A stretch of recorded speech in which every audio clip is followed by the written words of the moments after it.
எல்லாருக்கும் வணக்கம். ஐ love you. போன ஆடியோ லான்ச்சும் ஐ லவ் யூப்பா.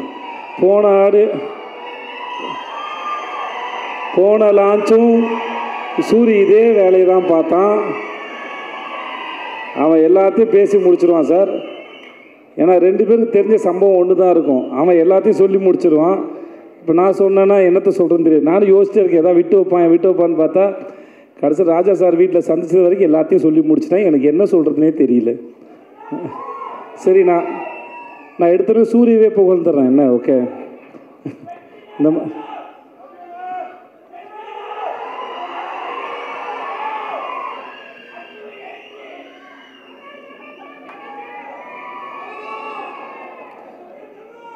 எஸ், இது மட்டும்தான் எனக்கு கேட்டுச்சு, மற்ற எதுவுமே கேட்கல.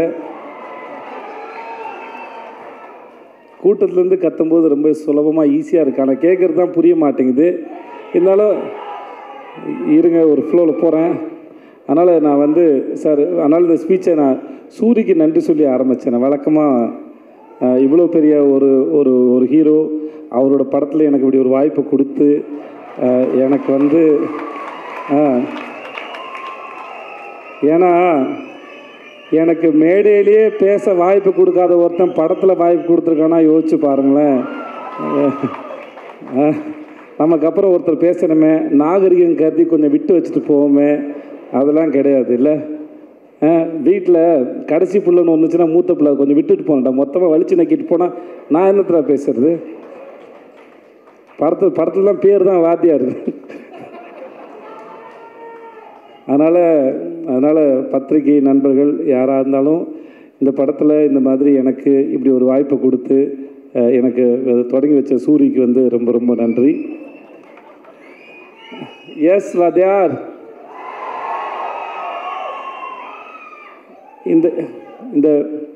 இந்த படத்தில் ஏற்பட்ட அனுபவம் மிக பிரம்மாண்டம். நான் இந்த அழகான கோலத்தை எந்த புள்ளியை எங்கே வச்சு தொடங்குறதுன்னு எனக்கு தெரியல, முடிஞ்ச அளவுக்கு தொடங்குறேன். நான் ரொம்ப ரசித்த கதாபாத்திரம் ராஜு மேனன் சார். நான் சொன்னேன், இந்த படத்தில் நீங்கள் தான் சார் ஐட்டம். அதனால் ஒரு படத்துக்கு ஒரு கவர்ச்சின்னு ஒன்று இருக்குல்ல. நம்ம ஊரில் சின்ன வயசில் படம் பார்க்க போகும்போது, சின்ன வயசில் போது ஒரு 6 மாதம் முன்னாடி சொல்கிறேன், நான் படம் பார்க்க போகும்போது இன்டர்வலுக்கு அப்புறம் கடைசி ரீலில் என்னென்ன வரப்போகுது, சண்டை காட்சி இருக்கும், ஒரு ஐட்டம் சாங்கெலாம் இருக்கும், அதெல்லாம் கொஞ்சம் விறுவிறுப்பாக இருக்கும். அந்த மாதிரி இந்த படத்தில் ராஜு மேனன் சார் அவர் நடித்தது ரொம்ப பிரமாதம். ரொம்ப ரசித்தேன் நான் அவரை. அந்த கேரக்டரு அவர் இயல்பாக இருந்தது, யோசித்தது பல வகையில். படம் பார்க்கும்போது கண்டிப்பாக உங்களுக்கும் அது அவ்வளோ ரசிக்கும்படியாக இருக்கும். நான் அதை அவர்கிட்ட ஃபோன் பண்ணியே சொன்னேன், நான் இங்கே சொல்லலை, முன்னாடியே சொன்னேன். ஸோ அவர் கண்டிப்பாக உங்கள் எல்லோரும் என்டர்டெயின்மெண்ட்டாக இந்த விடுதலை 2ல். அப்புறம் கென், அவன் ரொம்ப அழகான ஒரு குழந்தை. நான் அவனை ரொம்ப ரசிக்கிறேன், ரியல் லைஃப்லேயும் சரி, அவனை படத்துலேயும் சரி. அவன் சினிமாவுக்கு வந்ததுக்கும் அவனை கொண்டு வந்ததுக்கும் வெற்றி சாருக்கு மூலம் ரொம்ப நன்றி. அவன் பேசினா ஒரு 5.5 மணி நேரம் பேசணும்னு சொன்னான். அந்த 5.5 மணி நேரம் அவன் தான் பேசினான். அதிகபட்சம் நான் கேட்டுட்டு தான் இருந்தேன். ஆனால் அவன் 5.5 மணி நேரம் இல்லை, அவன் 10 மணி நேரம் பேசினாலும் கேட்கலாம். அவ்வளோ சுவாரஸ்யமாக சொல்லுவான். தனக்கு தெரிஞ்ச சின்ன விஷயமாக இருந்தாலும் சரி, தன் வாழ்க்கை நடந்த விஷயமாக இருந்தாலும் சரி, அவனோட டைமிங்கும் சரி, அதை சொல்கிற விதமும் சரி, எதுக்கு உட்காந்துருக்காலும் அவ்வளோ எங்கேஜிங்காக சொல்ல முடியும். நான் பல முறை அவனை திட்டியிருக்கேன், ஏன்டா அசுரனுக்கு அப்புறம் இவ்வளோ பெரிய கேப்பு கொடுத்த அப்படின்னு. ஏன்னா அவனை ஸ்க்ரீனில் பார்க்குறது சரி, அந்த ஒரு சண்டை காட்சி அப்போ அவனுக்கு ரிப்பெல்லாம் உடஞ்சிருச்சு. அதெல்லாம் பொருட்படுத்தாமல் அவன் இருந்து அதை சூப்பராக பண்ணான். ரொம்ப இன்டென்ஸான ஒரு ஆக்டரு. அவன் மிகப்பெரிய விஷயங்களை பண்ணுவான்னு எனக்கு முழுசாக நம்பி இருக்கிறது. வாழ்த்துக்கள் அவனுக்கு. ரொம்ப சுவாரஸ்யமான ஒரு ஆள். சேத்தன் சார், உங்களுக்கு வாழ்த்த வயது இல்லை சார், வணங்குறேன் சார். நான் இன்றைக்கி விடுதலை 2ல் பார்க்கும்போது சரி, சேத்தன் சார்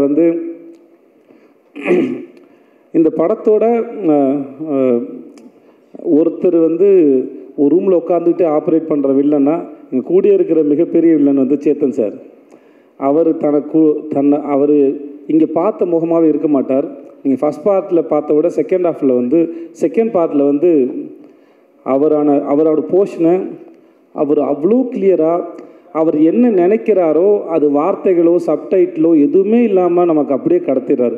அப்படி ஒரு பிரமாதமான ஒரு ஆக்டர். நான் வெற்றி சார்ட்டே சொல்லியிருக்கேன், அவர் செம்ம காஸ்டிங். அவர் சேத்தன் சாரை வந்து காஸ்ட் பண்ணது வந்து அதை ரீப்ளேஸ் பண்ணவே முடியாத ஒரு ஆக்டர். அவ்வளோ பிரமாதமான ஆக்டர். ஒர்க் பண்ணது பெரிய சந்தோஷம் சார்.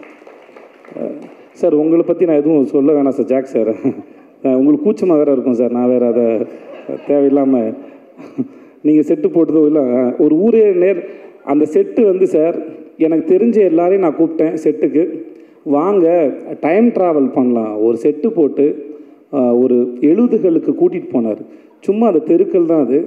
ஆனால் எனக்கு தெரிஞ்ச எல்லாரையும் வர வச்சேன். இந்த செட்டில் வாங்க, சும்மா இருங்க, பாருங்கள், வேடிக்கை பாருங்கள். உங்களுக்கு ஒரு இந்த இடத்துல இருந்து ஒரு 40-50 வருஷம் பின்னாடி போகலாம், போய் அந்த இடத்துல வாழ்கிறத பார்க்கலாம். எப்பவுமே ஜனாசாட்ட இருக்கும்போது சொல்லுவார். ஜனாசா சொல்லியிருக்காரு, இன்னொரு ஒரு ஆர்ட் டைரக்டர் சொன்னால் சொல்லியிருக்காரு, என்ன தான் செட்டு போட்டாலும் அங்கே ஜூனியர் ஆர்டிஸ்ட்டு அந்த காஸ்டியூம்ஸ் போட்டு நடக்கும்போது அதுக்கு உயிர் வருது அப்படின்னு சொல்லியிருக்காரு. நம்ம ஜாக்கி சார் போட்ட செட்டு ஒரு பக்கம், அங்கே ஆர்டிஸ்ட்லாம் சேர்ந்து அதெல்லாம் நடக்கும்போது அது அப்படியே காலத்தை கடந்து எங்களை வந்து பின்னாடி கூட்டிகிட்டு போச்சு. அந்த இடத்துல வாழ்ந்த அனுபவத்தை அது உருவாக்கிச்சு sir. Thank you so much. Thanks for that sir. மற்ற எல்லாருக்கும் பவானி உன்னை பற்றி நான் என்ன சொல்கிறது தெரியல. பவானி நல்லா இருக்கு பவானி சார். உங்களுக்கு வாழ்த்துக்கள் சார். தமிழ் சார் உங்களுக்கு வாழ்த்துக்கள். உங்களுடைய அடுத்த படத்துக்கு வாழ்த்துக்கள். போஸ்ட் ரொம்ப பிரமாதமாக இருந்தது.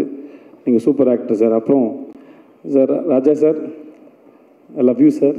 ஐ love you sir. I love யூடா.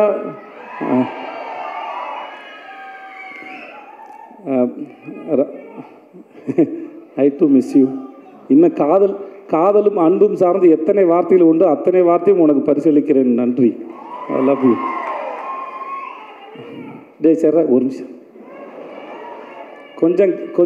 கொஞ்சம் கேப்பு கொடுங்க சார். ராஜா சார் இருக்கிற காலத்தில் அவருடைய இசையை ரசிக்கிறதே நான் பெரும் தவம் இருந்து வாங்கி வந்த வரமான்னு நினைக்கிறேன். அப்படி இருக்கிற ஒருத்தனுக்கு வந்து அவரோட பழகிறது, அவரோட கேள்வி கேட்குறது, அவரோட ஸ்டூடியோவில் இருக்கிறது, அவர்கிட்டருந்து ஒரு மெசேஜ் வந்தது, அவர்கிட்டருந்து ஒரு கால் வந்தது, அவர் படத்தில் வேலை பார்த்தது, இப்படின்னு பல வரங்களை வாங்கி வந்த ஒரு பெரும் பாக்கியவான நான் கருதுனேன். இந்த மேடையில் அவரோடு இருக்கிறதையும் சரி. அன்றைக்கி சூரி சொன்ன மாதிரி அவன் சொல்லிட்டான், இருந்தாலும் திரும்பி கேளுங்க, நான் சொல்லும்போது ஒரு ஆங்கிள் கேளுங்க. அது அன்றைக்கி சூரி வர்றதுக்கு ஒரு 10 நிமிஷம் நான் வெளியே வெயிட் பண்ணியிருப்பேன் போல இருக்குது. எனக்கு அவரை பார்த்து நான் தனியாக கிடச்சிட்டாரு, போயிடுவோம்னு சொல்லிட்டு நான் நேராக உள்ளே போயிட்டேன். எனக்கு எப்பவுமே சான்ஸுக்காக ஏங்கி பழக்கத்தினால டப்புன்னு உள்ளே போயிட்டேன். உள்ளே போய் உட்காந்து பேச ஆரம்பித்தேன், கேள்வி கேட்க ஆரம்பித்தேன். ஸோ நான் கேள்வி கேட்க தொடங்கினதுனால அவர் ஆல்மோஸ்ட் எல்லோரும் வந்தாலும் அவர் என்னை பார்த்தே பதில் சொல்லிட்டு இருந்தார். நானும் கண்ணுமிக்காமல் அவரை வேடிக்கை பார்த்துட்டே இருந்தேன். ஒரு முதல்ல காதல் வந்து அந்த காதலி ஓகே சொன்னப்போ எதுக்கு உட்காந்து எப்படி வேடிக்கை பார்ப்பாங்களோ அந்த மாதிரி தான் வேடிக்கை பார்த்துருந்தான் அவர். அவர் பேசுகிற அத்தனையிலும் நான் என்னம்மா பண்ணேன், ஒரு நிமிஷம் நான் அந்த இடத்துக்கு போய் நடந்த இடத்த ரசித்து அதுக்குள்ளே இருக்கிறத உணர்வுகளை ஈஸியாக மாற்றுற திறமை அவருக்கு இருக்குது. கவிஞனாக இருந்தால் வார்த்தையாக மாற்றிடுவேன். எனக்கு அது எதுவுமே இல்லாதனால நடிகனாக இருக்கனால என்னோடய எக்ஸ்ப்ரெஷன்ஸ் பெருசாக தெரியாது. அதில் அது வார்த்தையை தேடி பார்த்து சொல்ல முயற்சி பண்ணுறேன். அந்த நிமிடங்களையும் அந்த நொடிகளையும் முடிந்த அளவுக்கு அதை எலாபரேட் பண்ணி அந்த நொடிகளை நான் ரசித்தேன். அப்படி ஒரு பேரானந்தம் கொடுத்த ராஜா சாருக்கு ரொம்ப ரொம்ப ரொம்ப ரொம்ப நன்றி சார். ரொம்ப நன்றி சார். அவருடைய இசை மட்டும் இல்லாமல் அவருடைய பேச்சுக்கள் மூலமாகவும் நான் நிறையா கற்றுக்கிறேன், புரிஞ்சுக்கிறேன், வாழ்க்கையை இன்னும் புரிஞ்சுக்க ட்ரை பண்ணுறேன். அந்த பாடங்களுக்கு ரொம்ப நன்றி. அப்புறம் நம்ம வெற்றி சார், நான்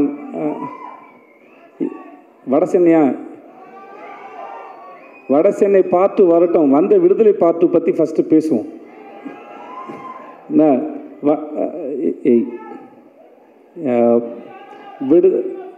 விடுதலை 2 பற்றி பேசணுன்னா இது முழுக்க வெற்றிமாறன் அப்படின்ற ஒரு இயக்குனர் மட்டுமே உரிமை கொண்டாடக்கூடிய ஒரு படம், உரிமை கொண்டாடக்கூடிய ஒரு அறிவு.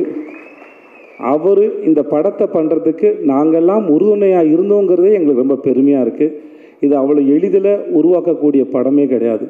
அவரும் அவருடைய டீமும் அவருடைய அசிஸ்டன்ட் டைரக்டர்ஸு எல்லாருமே சரி, அவருக்கு பின்னாடி இந்த எல்லாருமே அவருக்கு பின்னாடி இருந்து அவருடைய இந்த படம் உருவாக்குறது நாங்கள்லாம் கூட நின்று இருக்கோங்கிறது வாழ்நாள் முழுவதும் நாங்கள் பத்திரமா வச்சுக்கூடிய பெரும் அனுபவம் பார்க்குறேன். இந்த படம் முடிஞ்சு கடைசி நாளில் பேசும்போது தான் பேசினேன். நான் பிகாம் 3 வருஷம் படித்தேன். வெற்றிமாறங்கிற யூனிவர்சிட்டியில் விடுதலைங்கிற டிகிரியை 4 வருஷம் படித்து வாங்கியிருக்கேன். நான் இந்த படம் சார்ந்து நான் வழக்கமாக ஒரு படத்தில் நடிக்கும்போது வசனங்கள் வரும்போது அந்த வசனங்கள் என் இயக்குனர் என்ன சென்ஸில் எதுக்காக எழுதியிருக்காரு முடிஞ்ச அளவுக்கு புரிஞ்சுக்க ட்ரை பண்ணுவேன். புரிஞ்சுட்டு அந்த சீனை பெர்ஃபார்ம் பண்ண ட்ரை பண்ணும். பட் இந்த படத்தை பொறுத்த வரைக்கும் அது நடிக்கிறது மட்டும் இல்லாமல் அந்த வசனங்களை எடுத்துக்கிட்டு வீட்டுக்கு போய் யோசித்து நான் பல பேர்கிட்ட பகிர்ந்துக்கிட்டு டிஸ்கஸ் பண்ணுற அளவுக்கு நிறைய வசனங்கள் நிறைய வார்த்தைகள் எனக்கு கொடுத்துருக்காரு. புது பெர்ஸ்பெக்டிவ் கொடுத்துருக்காரு. நிறையா படிச்சிருக்கேன், நிறையா கற்றுக் கொடுத்துருக்காரு. இந்த படத்தோட வாத்தியார் நான் பலமுறை சொல்கிறேன். இந்த படத்தின் வாத்தியார் வெற்றிமாறன். அந்த வாத்தியாரிடம் பயின்ற மாணவனாக நான் கற்றுக்கிட்டதும் நான் கற்றதும் பெற்றதும் மிகப்பெரியது, அளப்பரியது. அந்த அனுபவத்தை கொடுத்த வெற்றி சாருக்கும் அவருடைய டீமுக்கும் ரொம்ப ரொம்ப நன்றி. என்னுடைய தயாரிப்பாளர் லெட்டட் குமார் சாருக்கு என்ன வேணாலும் சரி அது கூட நின்று இப்போ வரைக்கும் ஒரு நாள் கூட அவர் நான் சோர்ந்து போய் பார்த்ததில்ல. இந்த படத்தை பற்றி எங்கள் எல்லாத்தையும் விட ரொம்ப அழகாக பெருமையாகவும் தன்னுடைய கிரீடமாக சுமந்துட்டே இருக்கிற லெட்டட் குமார் இந்த உங்களுடைய இந்த மனதுக்கும் இந்த நம்பிக்கைக்கும் ரொம்ப ரொம்ப நன்றி சார். வேறு யாரையா விட்டுருந்தா என்ன மன்னிச்சுக்கோங்க. பட் உங்கள் எல்லாருக்கும் ரொம்ப ரொம்ப நன்றி. ஐ லவ் யூ.